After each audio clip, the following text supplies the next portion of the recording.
प्रेरणास्पद कथाएं YouTube channel पर मैं धनंजय जैन आप सभी का हार्दिक अभिवादन करता हूं। दोस्तों, एक बार शॉर्टकट के रास्ते से मैं जा रहा था। एक घर से एक बच्चे की रोने की आवाज आने लगी। रुदन इतना करुणामय था कि मैं अपने आप को रोक नहीं पाया। मेरे चरण, मेरे पैर उस कुटिया की तरफ बढ़ने लगे जहां से रोने की आवाज आ रही थी।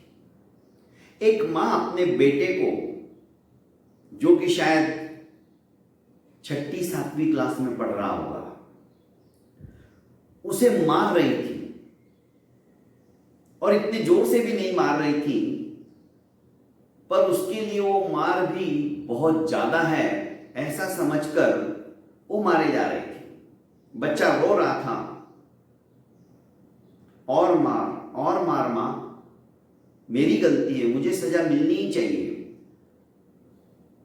रोने के साथ साथ बच्चे की करुणामय चित्कार से मां भी रो पड़ती थी। मैं गया अंदर और कहा कि बहन, आप मार क्यों रही हो?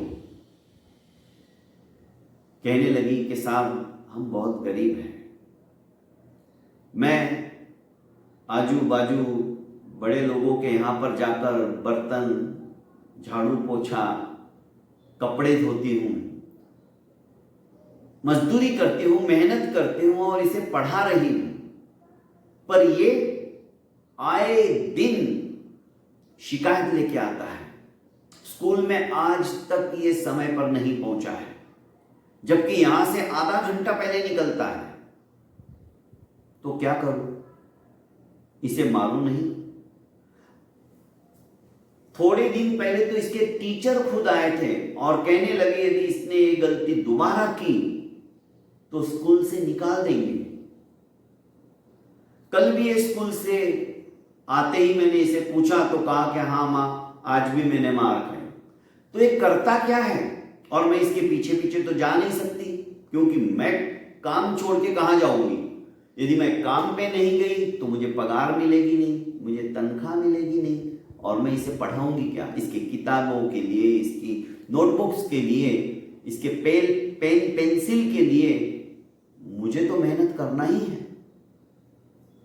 क्योंकि जब से इसके पिता का साया इसके सर से निकल गया, ये बहुत बदमाश हो गया। अरे, इसे हमारी परिस्थिति का ज्ञान है, फिर भी पता नहीं क्यों नहीं समझता है ये। मुझे भी तरस आया उसकी बातों को सुनकर।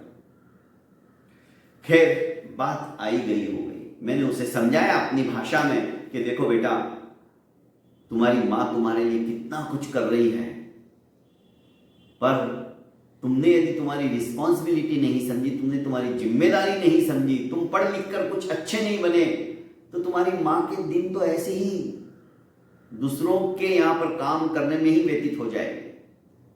तुम अपनी मां को सुख कब दे पाओगे? बाद में तुम्हें बहुत पछतावा होगा। इसलिए तुम समय पर स्कूल पहुंचा करो, अच्छी पढ़ाई करो। तुम्हारा नसीब है कि तुम्हारी मां तुम्हें पढ़ा रही है ऐसी हालात में भी। मैंने अपने हिसाब से उसे समझाया और वहां से निकल गया। करीब 7-8 दिन के पश्चात सब्जी मंडी में मैं सब्जी लेने को गया तो देखता हूं वही लड़का जो ट्रकों से होलसेल सब्जियां लेने वाले थे, उनके यहां पर सब्जियां डालकर आगे की ओर बढ़ रहे थे, जो नीचे गिरी हुई सब्जी थी उसे उठाता था और अपने झोले में डालता था। मेरे को आश्चर्य हुआ, ये क्या कर रहा है यहां पर? मैं दूर से ही यह सब नजारा देखने लगा। धीरे धीरे वो जहां जहां ट्रक जाता था उस ट्रक के पीछे पीछे जाता था और उससे सब्जियां देते देते जो सब्जियां गिरती थी वो थोड़ी थोड़ी सब्जी उठाकर अपने झोले में भरते जा रहा था। और जब ट्रक से सारे होलसेलरों को सब्जियां बांटकर ट्रक आगे निकल गया तो ये लड़का छोटी सब्जी मंडी के पास, जो कि नजदीकी थी, वहां गया और एक दुकान के आगे नीचे जमीन पे ही छोटा सा रुमाल बिछाकर, जैसे धनिया आदि जो जो उसने इकट्ठा किया था वो रख दिया और बाजार से 5 रुपया कम में बेचने लगा, आवाज देने लगा। इतने में जिस दुकान के आगे उसने अपनी छोटी सी दुकान लगाई थी वो मालिक आया और उसने 1 लात इस लड़के के कमर में दी और उसकी सारी सब्जी भी फेंक दी। बेचारा रोता रोता उसने वापस उठाया, क्योंकि उसकी ड्रेस सारी खराब हो गई थी। उसकी माँ ने कहा था ये जाता कहाँ है, स्कूल नहीं जाता है तो, और सारे कपड़े भी खराब करके आता है। मुझे तो लगता है खेलने के लिए दोस्तों के साथ चला जाता होगा और इसीलिए स्कूल में लेट पहुंचता है और मार खाता है। उधर स्कूल में टीचर मारते हैं और इधर मैं मारती हूं, तो भी ये सुधरता नहीं है। अब उसको समझ में आने लगा कि इसके कपड़े क्यों खराब हो रहे हैं। वो गंदे संदे हाथ ऐसे ही पूछ कर वो बैठ जाता था। खैर वहां से उठाकर वो दूसरी दुकान के आगे गया। नसीब अच्छा था, उस दूसरे दुकान वाले ने उसे हटाया नहीं, भगाया नहीं, उसके ऊपर चिल्लाया नहीं, उल्टा कहा कि फटाफट बेच के निकल जा। ये सारा दृश्य अपनी आंखों से देख रहा था, कुछ कुछ समझने की कोशिश कर रहा था। मैं अपनी सब्जी लेना भूल गया। आखिर कम दाम में बेचकर इसने कुछ 30-40 रुपए कमाए होंगे मुश्किल से, और फटाफट ये भागा, क्योंकि समय होते जा रहा था। मैं भी अपनी स्कूटी से उसका पीछा करते हुए देखा तो एक कपड़े की दुकान के ऊपर उसने मालिक के पास वो पैसे जमा किए और वहां से अपना बस्ता उठाया और स्कूल की तरफ चल पड़ा। मैं भी इसके पीछे पीछे स्कूल की तरफ गया। स्कूल की तरफ जाते ही टीचर ने दोनों हाथों पे उसको 10-10 छड़ी मारी, हाथ सूज गए। ये थोड़ा रोया, चुपचाप बैठ गया पढ़ने के लिए। मैंने रोका भी कि टीचर आप क्यों मार रहे हो, बच्चा है। अरे ये रोज लेट आता है, इसको मार खाने से भी कोई फर्क नहीं पड़ता है, आप कौन हो। मैंने उन्हें कुछ कहना उचित नहीं समझा और उनका नंबर ले लिया और मैं भी चल दिया। पर मैं विचार करने लगा, आखिर ये ऐसा क्यों कर रहा है, इसने वहां पैसे क्यों दिए। आखिर मेरे से रहा नहीं गया। मैं उस सेठ की दुकान पे गया जिसके वहां पे इसने अपना बस्ता रखा था, और उस सेठ को जो अपने पैसे इकट्ठे हुए थे सब्जी के वो दिए थे। उनसे पूछा कि वो लड़का आता है स्कूल में जाने वाला, आपको रोज कुछ ना कुछ जमा करके जाता है, आखिर माजरा क्या है। उसने कहा कि वो अपनी माँ के लिए कोई ड्रेस ले रहा है, और उसने कहा कि जब मैं आपके पूरे पैसे दे दूंगा तब आप मुझे वो सूट देना, तब तक आप पैसे जमा करते रहो। जिस दिन जमा हो जाएंगे उस दिन आप कह देना कि बेटा तेरा सूट लेके जा, तब तक लगे तो आप मुझे मत दो, क्योंकि आप मेरे पे विश्वास नहीं करोगे। तो वो जमा कर रहा है, आज काफी दिनों से जमा कर रहा है, शायद कल उसके पैसे पूरे हो जाएंगे। कल भी मैं अपने समय से पहले मंडी में पहुंच गया उसकी मां को लेकर कि चलो मेरे साथ, आज तुम छुट्टी करो, काम पे मत जाओ, तुम्हें आज एक दृश्य दिखाती हूं, तुम्हारा बेटा क्या करता है। मां को बड़ा गुस्सा आया, सोचने लगी आज तो मैं उसको छोड़ूंगी नहीं, भरे बाजार में मारते मारते घर पे लाऊंगी और उसकी पढ़ाई भी छुड़वा दूंगी। अब बहुत हो गया। मां ने सोचा इसने कुछ गलती की हो। इधर टीचर को भी फोन कर दिया था और टीचर से कहा कि आज आप छुट्टी लीजिए और सब्जी मंडी में यहां पर पहुंच जाइए। ये तीनों छुप छुप कर वो बेटा क्या कर रहा है, कैसे कर रहा है, इनको आंखों देखा हाल बताने की दृष्टि से मैंने दोनों को बुला लिया था और हम तीनों अब देखने लगे।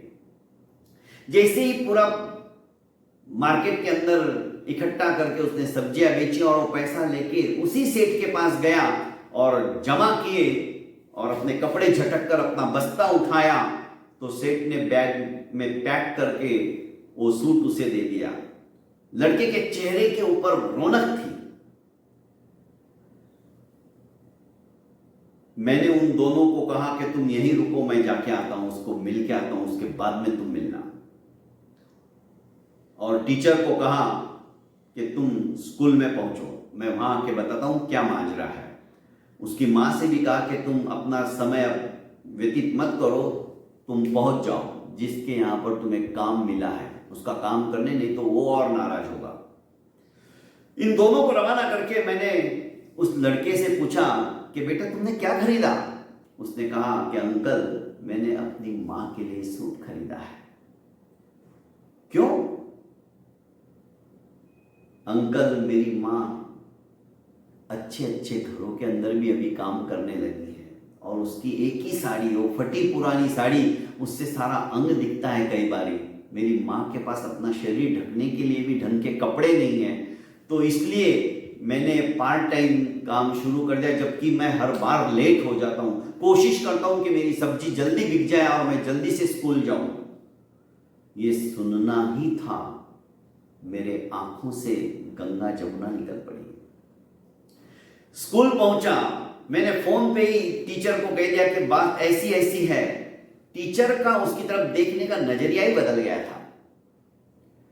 जैसे ये लड़का, उसके पीछे पीछे मैं भी जा रहा था, पहुंचा स्कूल में और मार खाने की दृष्टि से रोज की तरह उसने दोनों हाथ अपने टीचर के सामने फैला दिए ताकि बस मार पड़े 10-10 छड़ियां और मैं अपनी सीट पे जाके बैठ जाऊं।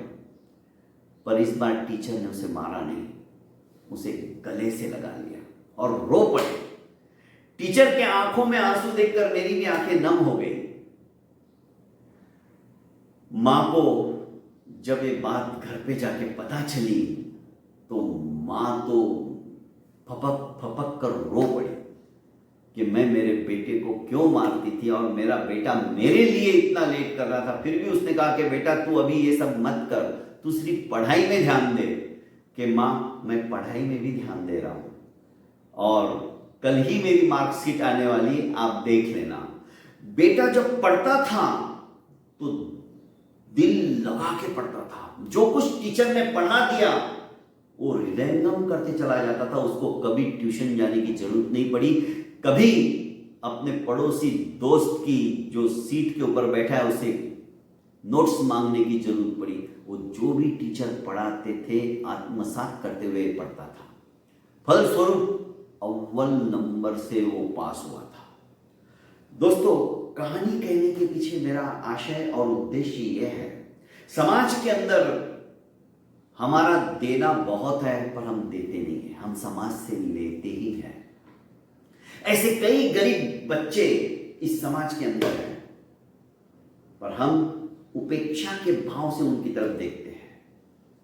दोस्तों, ऐसे जो होनहार बच्चे हैं, जो पढ़ना चाहते हैं और सचमुच में जो मातृभक्त हैं, मां के लिए अपना सर्वस्व न्योछावर करने की जिनकी नियति बनी रहती है, ऐसे संस्कारी बच्चों को यदि हम थोड़ी सी हेल्प करें तो मैं समझता हूं हम समाज के ऋण से उऋण हो जाएंगे। हमारी जो सुसंस्कृति फाउंडेशन संस्था है वो ऐसी ही संस्था है। हम समाज को जागरूक करने के लिए हर सोसाइटी में एक मुट्ठी अनाज मांगने को जाते हैं, सिर्फ एक मुट्ठी, हमें ज्यादा नहीं चाहिए। और ना ही हम किसी एक घर में इतना सारा भार डालना चाहते हैं। हम चाहते हैं कि प्रत्येक घर से हमें एक मुट्ठी अनाज मिल जाए और हम जो बच्चे HIV पॉजिटिव हैं, जिन बच्चों के माँ बाप ने आत्महत्या कर ली, ऐसे किसानों के बच्चे जो अनाथ हो चुके हैं, उनका उदर पोषण, उनको पूरे साल का खाना, अनाज हम प्रोवाइड करते हैं, हमारा ये फाउंडेशन प्रोवाइड करता है। तो दोस्तों, हमारे साथ जुड़िए। जो जेन्युइन संस्था है, आज हमारी संस्था को ATG भी प्राप्त हो गया। जो हमें डोनेशन देता है उसको इनकम टैक्स बेनिफिट भी मिलता है। 3 साल के अंदर अंदर हमारी संस्था ने इतनी ग्रोथ कर ली और इतने सारे आप जैसे अच्छे लोग जुड़े, जिससे कि हम बाबा आमटे की संस्था है दोनों, एक संस्था तो है HIV पॉजिटिव बच्चों की और दूसरी संस्था है स्नेहवन की जो पुणे के पास है, वो आत्महत्याग्रस्त किसानों के बच्चों की। तो दोस्तों आप भी हमारे साथ जुड़िए और ऐसे अनाथों के नाथ बनिए। अपनी तरफ से फूल नहीं तो फूल की पाखुड़ी से ही उन्हें देने की कोशिश कीजिए। बहुत बहुत धन्यवाद।